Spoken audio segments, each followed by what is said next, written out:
Buen día a todos. En esta ocasión trabajaremos dos temas muy importantes, los cuales son la mitosis y la meiosis. Voy a empezar con la mitosis. La mitosis se da en las células eucariotas, como lo tenemos aquí. Las células eucariotas forman parte de los animales y plantas, además, o por obviamente, de los humanos. Esta es la representación de una célula. El punto rosado y el punto celeste son la representación de la información genética, que esta puede ser ADN, y dentro de ella van tomados los cromosomas. La mitosis está definida o se relaciona que a partir de una célula se obtienen dos células exactamente iguales a la primera. Es decir, esta célula tiene ciertas fases. Estas fases lo que hacen es hacer crecer la célula, duplicar su material genético para que al final, cuando la célula se divida, ambas células obtenidas son exactamente iguales a la primera, con la misma información genética y con las mismas características. En los humanos, ¿dónde se da? Se da en los intestinos y en la piel.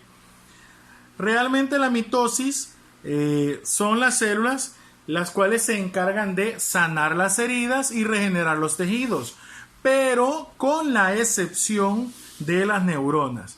Específicamente las neuronas nunca pasan de un proceso de mitosis llamado G0, es decir, ellas nunca se regeneran y las neuronas que se van perdiendo ya no se pueden recuperar. A todas estas células que pueden sanar heridas y regenerar tejidos se conocen con el nombre de células somáticas, es decir, células de los sistemas. La mitosis entonces se encarga de recuperar y sanar las heridas y tejidos que tenemos. A partir de una célula se obtienen dos exactamente iguales. Por otra parte, en la meiosis es una relación diferente. A partir de una célula se obtienen 4 células con la mitad del material genético que la primera. Lo vamos a ver. Si nosotros nos damos cuenta hasta este punto, aquí es como si fuera la mitosis.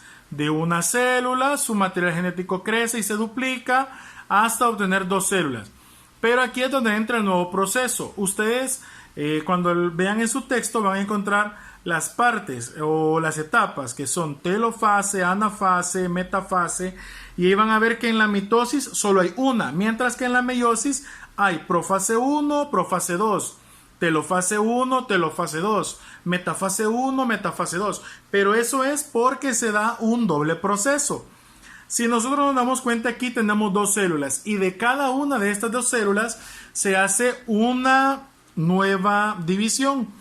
Pero si nos damos cuenta, esta célula tiene los cromosomas, que vamos a ver qué es, o el material genético, un rosado y un celeste.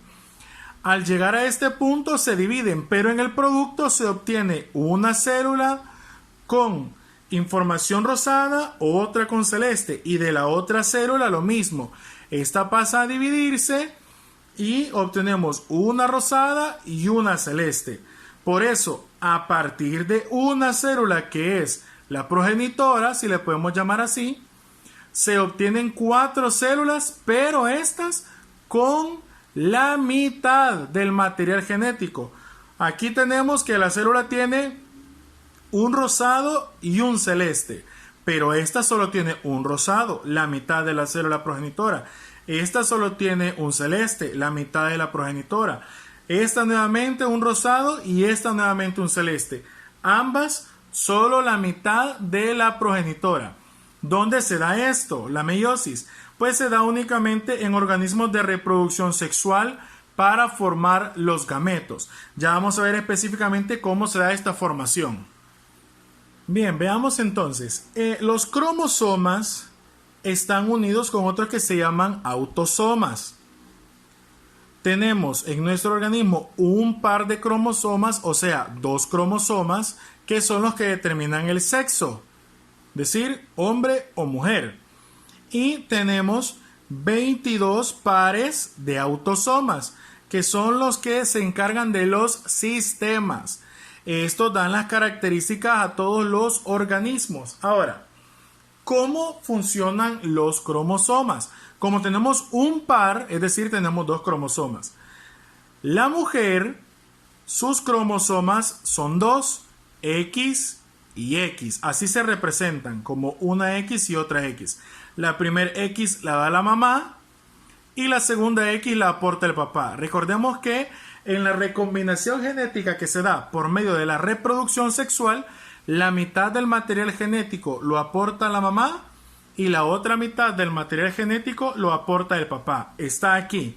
Material genético de la mamá, 50% se traduce a un cromosoma. Y la mitad del material genético del papá, 50% se traduce a un cromosoma. Aquí está. Un par de cromosomas. X determinan que es mujer. Y luego, en el hombre, el primer cromosoma, que es la X, lo aporta la mamá. Y el segundo, que es el Y, lo aporta el papá. Entonces nos damos cuenta que la combinación de la mujer es XX y la combinación del hombre es XY. Pero hay una circunstancia. El papá, si nosotros vemos, el papá produce dos tipos, uno X y uno Y. Y la mamá solo aporta el X. Pero ¿por qué es esto? Esto es gracias a la meiosis y lo vamos a ver ahorita. Por ejemplo, si lo traducimos entonces, la mamá tiene XX. En la primera división de la meiosis tenemos dos células que son iguales, XX. Y en la siguiente se divide este material. X, la mitad, la mitad, la mitad, la mitad. Y todos estos son XXXXXX. Estos se llaman gametos sexuales. En el caso de la mujer, óvulos. Esos son los óvulos. Vamos a ver en el caso del hombre, como su composición es XY. Vamos a ver aquí, en la primera fase hay una división y las dos son iguales. Y en la siguiente, este es X y la mitad, este es Y. El siguiente, este es X y este va a ser Y. Entonces, ahí podemos ver de que el hombre produce diferentes características. Produce gametos sexuales, ya sean X o sean Y. Pero ¿qué son estos entonces? Estos son los espermatozoides, como nosotros los conocemos.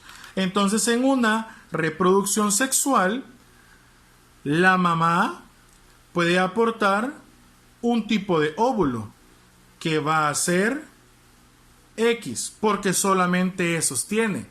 Pero el papá puede aportar cualquiera de los dos tipos. Puede aportar uno X y al tener XX, aquí tendríamos que es una mujer, XX. Pero si el papá aporta un espermatozoide que sea Y, entonces en este caso va a ser un hombre. Ahí podemos ver cómo es que se da la meiosis y la mitosis. La diferencia de la meiosis es que la meiosis solo se da aquí, para la reproducción. Por eso decía que solo se da en seres que tienen reproducción sexual. Aquí, porque formamos gametos sexuales que son el óvulo y el espermatozoide. Pero cuando estos ya se unen y forman los cromosomas, que son los que dan el sexo, entonces empiezan a funcionar los otros 22 pares, que son los autosomas. Los cromosomas determinan el sexo, hombre o mujer, niño o niña. Pero los autosomas se encargan de dar todas las características que son sistema nervioso, sistema digestivo, reproductor, endocrino, todo lo que podemos encontrar en la variedad del ser humano.